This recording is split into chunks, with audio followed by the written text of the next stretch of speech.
Halo semuanya, selamat datang di sesi bedah materi kita kali ini. Jujur nih, saya excited banget karena hari ini kita bakal ngebedah literatur medis untuk nyelamatin kita semua dari bahaya tersembunyi yang ngintai di balik gaya hidup modern kita sehari-hari. Sebagai sesama profesional yang super sibuk, saya tahu persis rasanya duduk berjam-jam di depan laptop. Tapi, kalian tahu nggak sih, ada satu ancaman kesehatan yang diam-diam nargetin generasi kita. Nah, di sesi ini kita bakal bongkar tuntas soal asam urat. Tenang aja, bukan dari sudut pandang medis yang kaku kok, tapi lebih ke semacam survival guide buat kita-kita para pekerja kantoran muda. Oke, mari kita bahas ini. Asam urat di usia 20-an? Pasti banyak dari kalian yang mikir, hah? Asam urat? Bukannya itu penyakit kakek nenek ya? Atau mungkin kamu pernah kebangun tengah malam, jempol kaki rasanya nyut-nyutan banget, terus kamu cuma mikir, ini paling kecapean doang habis lembur.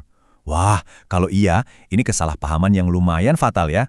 Data medis terbaru nunjukin pergeseran tren yang benar-benar bikin kaget.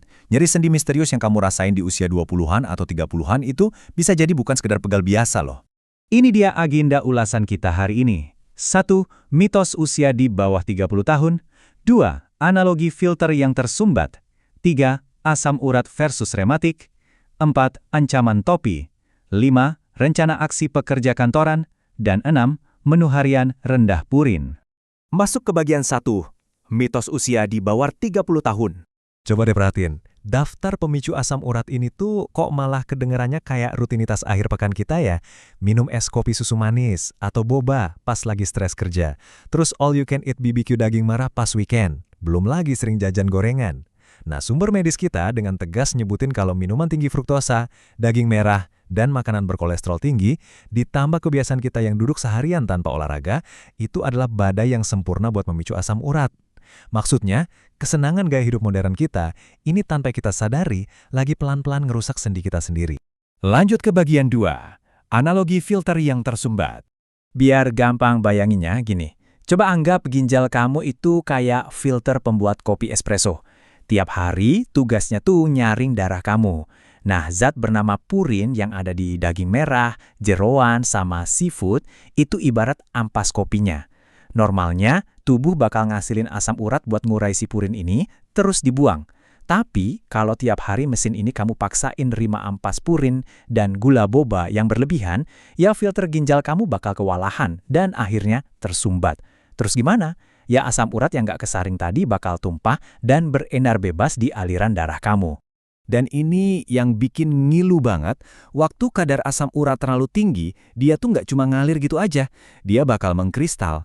Coba bayangin, kristal-kristal tajam ini persis kayak pecahan kaca mikroskopis atau jarum yang tiba-tiba numpuk di dalam ruang sendi kamu. Pantesan aja rasanya sakit luar biasa, panas kayak terbakar, dan biasanya nyerang tiba-tiba banget di malam hari. Paling sering tuh mulainya tepat di jempol kaki. Bayangin aja ada pecahan kaca di sendi jempolmu. Aduh, nyiksa banget pastinya. Sekarang kita masuk ke bagian 3, asam urat versus rematik. Mari kita lakuin cek mandiri sebentar ya. Bedanya apa sih? Gini, kalau nyeri kamu itu datangnya tiba-tiba, sakitnya minta ampun, dan cuma di satu titik, misalnya jempol kaki doang, apalagi muncul habis kamu pesta seafood semalam-malam, nah itu ciri khas banget dari asam urat. Di sisi lain, kalau rematik atau rheumatoid arthritis itu beda cerita. Rematik itu penyakit autoimun. Dia bikin peradangan kronis yang biasanya kerasa simetris, ngenain sendi di kedua sisi tubuh secara bersamaan, dan sering disertai rasa kaku. Jadi kelihatan kan ya bedanya? Ini dua hal yang sama sekali berbeda, dengan akar masalah yang juga beda. Lanjut ke bagian 4, ancaman TOFI. Nah, kenalan nih sama yang namanya TOFI.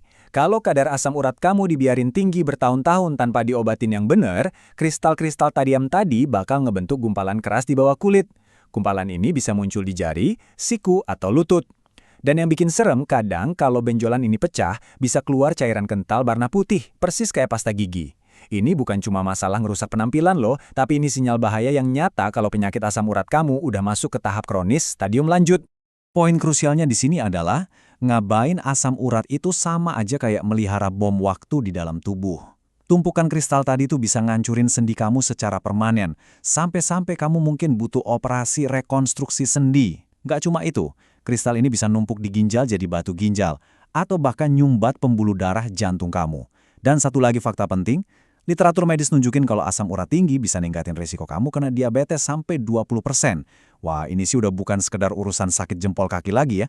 Ini udah ancaman serius buat organ-organ vital kita.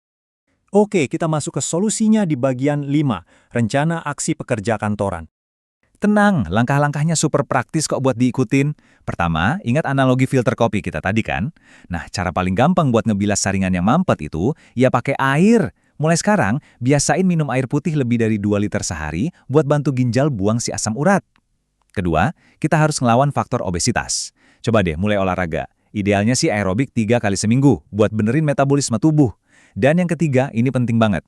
Jangan suka main tebak-tebakan soal kondisi kesehatan kamu. Langsung aja ke lab atau dokter buat cek darah secara rutin.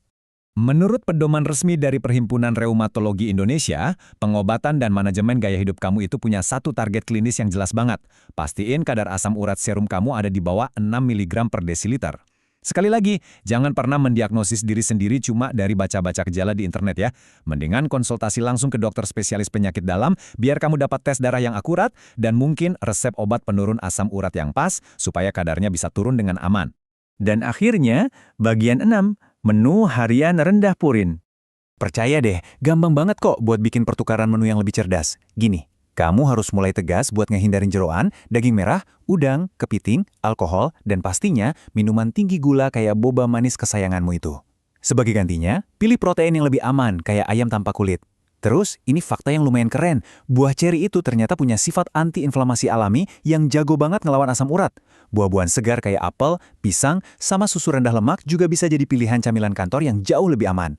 Nih, aku kasih bukti kalau makan sehat buat ngindarin asam urat tuh nggak berarti kamu harus kelaparan. Pas sarapan di meja kantor, kamu bisa pilih oatmeal campur susu rendah lemak.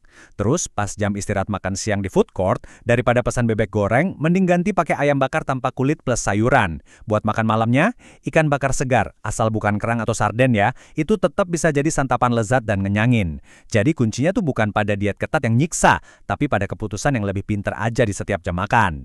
Jadi itulah rangkuman lengkap bedah materi kita soal ancaman asam urat buat generasi pekerja muda.